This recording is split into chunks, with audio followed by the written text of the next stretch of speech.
Hey, welcome back to another Just 5 Mins.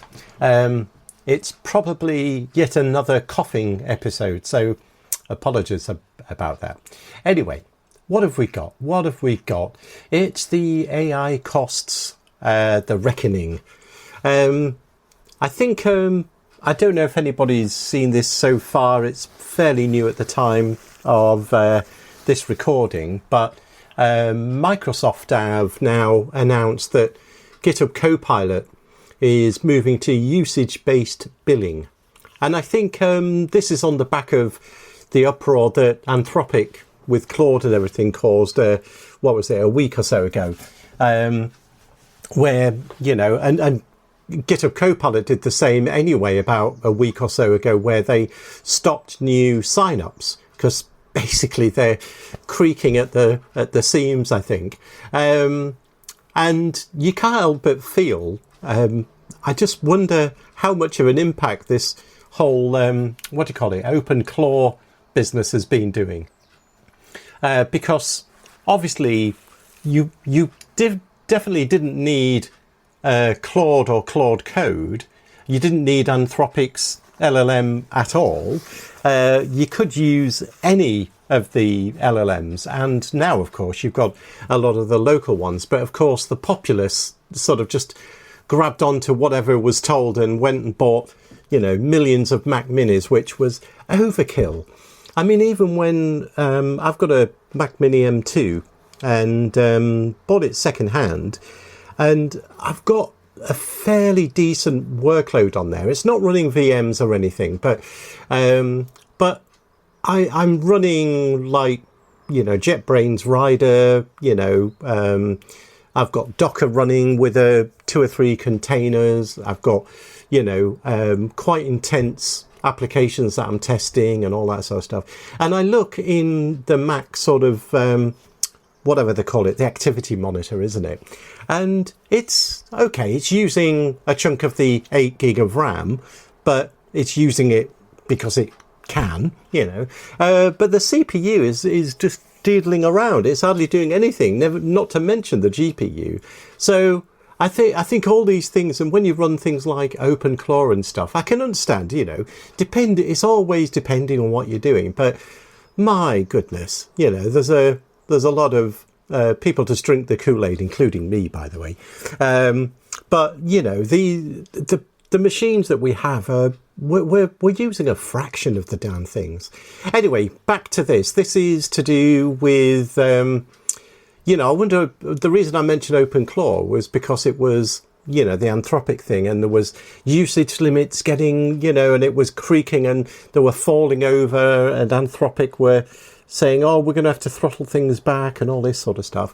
I did read, actually, just literally in the last couple of days, that Google are providing $4 billion, not million, billion dollars for Anthropic to expand their, their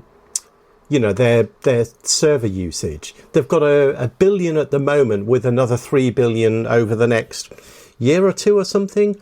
But Microsoft have got the same problem, and I'm guessing OpenAI has got a similar issue. I don't know about Google. I really need to come back to Google to explore and see how the coding side is working, and the Gemma model that you can run on your phone, basically, which is just mad. But I really do want to try the Google's Gemma model. I think it's open source as well, isn't it, that one? Yeah, on the Mac Mini, because it's got a GPU, not a big, it's not anything fancy or anything. But I was curious to see how big of the Gemma model that I could use on there. But anyway, back to the story. Come on, David. Right, so Anthropic have started to put announcements out saying, your usage thing's going to be, changing, and, if you're on a pro plan, you can continue and stuff like that. But like I said, Microsoft with GitHub Copilot, a week or so ago, they paused new signups.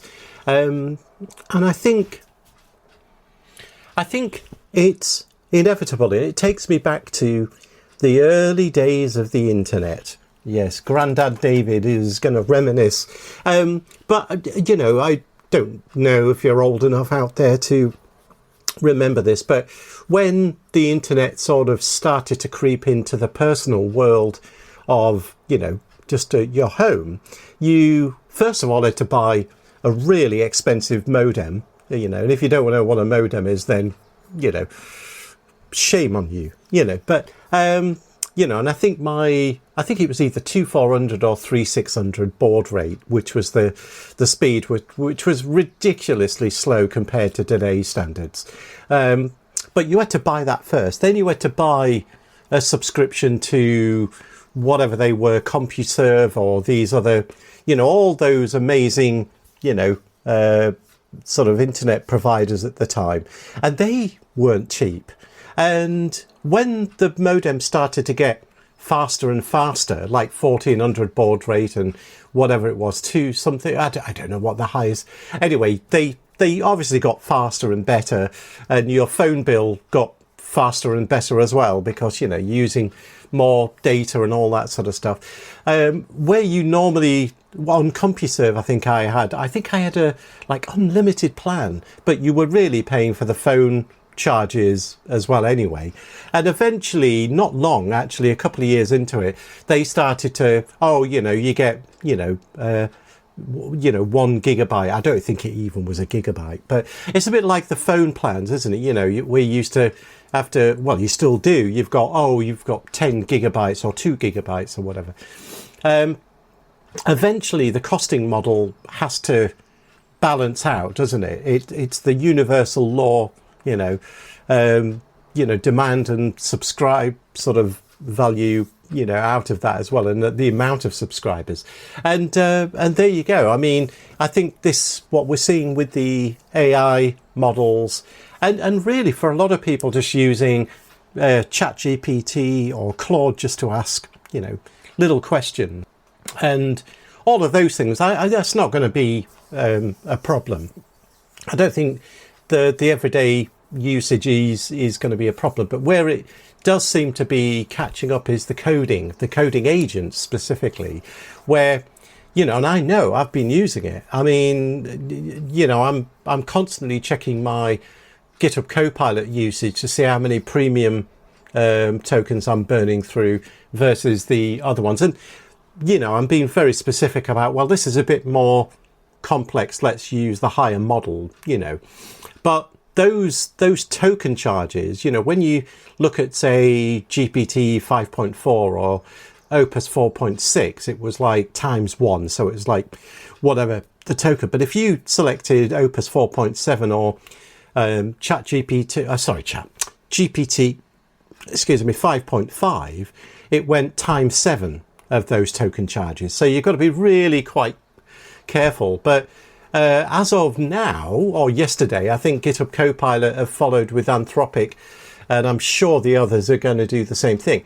They're saying, you know, I was on the $10 a month plan for GitHub Copilot, which, when you think about it, was dirt cheap because it gave you access to all those varied models, GPT models, Anthropic's, you know, Sonnet, and obviously Opus and all that sort of stuff, and loads of other models that you can pick from. So $10 a month, I mean, it was like, yeah, that was, you know, go for it, yeah, go coding. And funny enough, recently I did upgrade to the, whatever it is, the Pro Plus plan, because I panicked a little bit thinking I might need, for a couple of projects I'm working on, I thought, yeah, I might need those extra sort of tokens.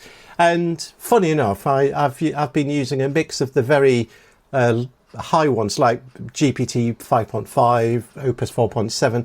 I've used them a fair bit, but a little bit more, you know, a little bit less than the other standard models. I mean, 5.4 GPT codex is working really well for most things anyway. So it's really quite crazy what you can get done. And I've looked at my usage, and we're nearly at the end of April 2026. And even with amazing amount of stuff I've thrown at this, I mean, I'm up to something like just under 40% of my, sort of usage before it resets for the next month. So anyway, long story, the new way of working is they're moving. GitHub Copilot and Anthropic have done this as well, is a usage-based billing. So you're starting to see really the reckoning, as I put, because, I mean, there is no such thing as a free lunch, is there really? And I'm not, by the way, I'm not trying to protect Microsoft or Anthropic. I think there's just an inevitability that the amount of power and usage and, NVIDIA GPUs and everything that's being used, I mean, at some point, like I said, like the internet days, it's got to balance out, doesn't it?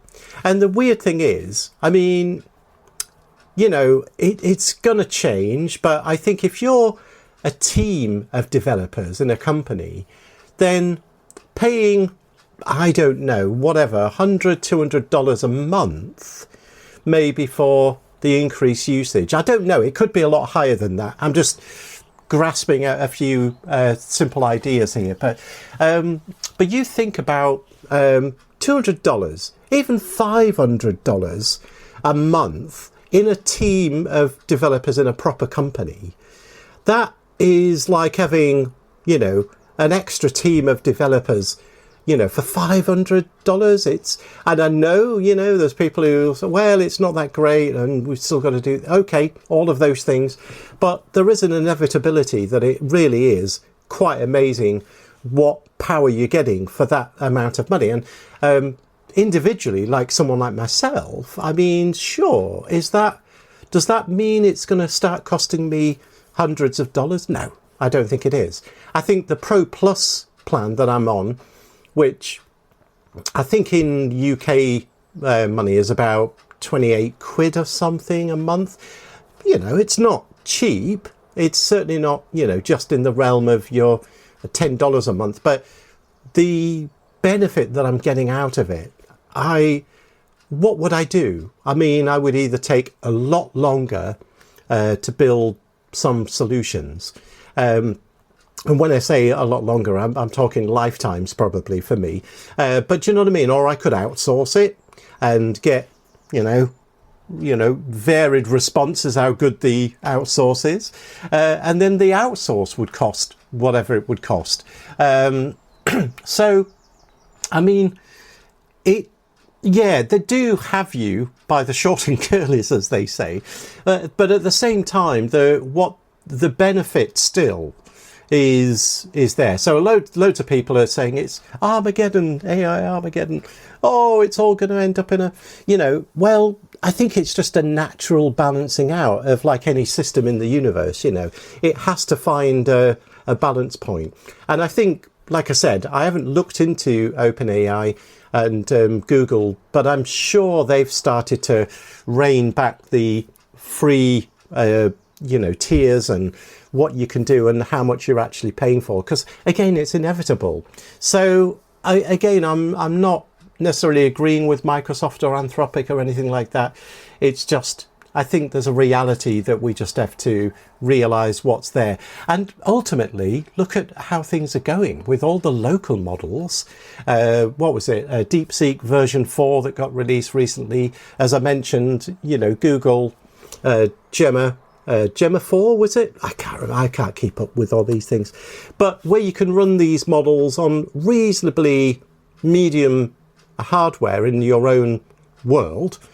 And I don't know how good they are at coding. And that is going to be a very subjective thing, because one person's, wow, this is brilliant, is maybe another person's, no, it didn't really do very good at this. But, there is this weird shift, isn't there, where the local models are getting exceptionally good.